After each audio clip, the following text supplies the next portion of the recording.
Returning officers के कागजाती नामजदगी पर फैसलों के खिलाफ एफलेट ट्रिब्यूनल्स में अपीलें दायर करने का मरहला आखिर खत्म हो गया। आखिरी रोज भी मुख्तलिफ सियासी रहनुमाओं के कागजाती नामजदगी से मुतालिक फैसले चैलेंज किए गए। नवाज शरीफ के हल्का NA 130 से कागजाती नामजदगी के खिलाफ अपील पर एफलेट ट्रिब्यूनल ने रजिस्ट्रार ऑफिस का एतराज खत्म कर दिया। बानियों PTI के कागजात मुस्तरद होने के खिलाफ भी ट्रिब्यूनल से रुजू किया गया।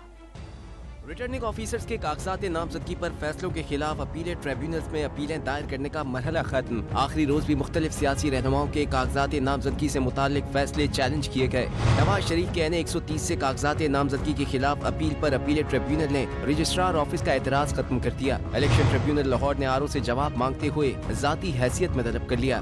NA 15 एबटाबाद में भी नवाज शरीफ के कागजात से मुतालिक रिटर्निंग ऑफिसर का फैसला चैलेंज कर दिया गया। बानी PTI के NA 122 लाहौर से कागजात मुस्तरद होने के खिलाफ भी ट्रिब्यूनल से रुजू कर लिया गया। NA 242 कराची से शहबाज शरीफ के कागजात नामजदगी की मंजूरी का फैसला चैलेंज कर दिया गया। मरियम नवाज के NA 119 से कागजात मंजूर करने के फैसले के खिलाफ ट्रिब्यूनल में अपील दायर कर दी गई। मुल्तान के 3 हलकों से RO के फैसलों के खिलाफ शाह महमूद और फैमिली ने ट्रिब्यूनल में अपीलें दायर कर दी। NA 238 कराची से PTI के हलीम आदिल की अपील पर 5 जनवरी तक जवाब तलब कर लिया गया। तर्जुमान बानी PTI उमैर नियाजी एडवोकेट के NA 89 और 90 मियांवाली से कागजात मंजूर कर लिए। गुजरावाला में खुर्रम दस्तगीर समेत 4 लीगी रहनुमाओं के कागजात की मंजूरी को चैलेंज कर दिया गया। PTI के नई पंजोथा की अपील पर अपीलेट ट्रिब्यूनल ने रिटर्निंग अफसर दीगर को नोटिस जारी कर दिए। पेशावर इलेक्शन ट्रिब्यूनल में साबिक सूबाई वजीर आतिफ खान की अपील समाअत के लिए मंजूर कर ली गई। साबिक डिप्टी स्पीकर महमूद जान, साबिक सूबाई वजीर शहराम तरकई की अपील भी समाअत के लिए मुकर्रर हो गई। ट्रिब्यूनल ने खुर्रम शेर जमान के NA 241 से कागजात मुस्तरद करने की अपील पर 6 जनवरी के लिए नोटिस जारी कर दिए।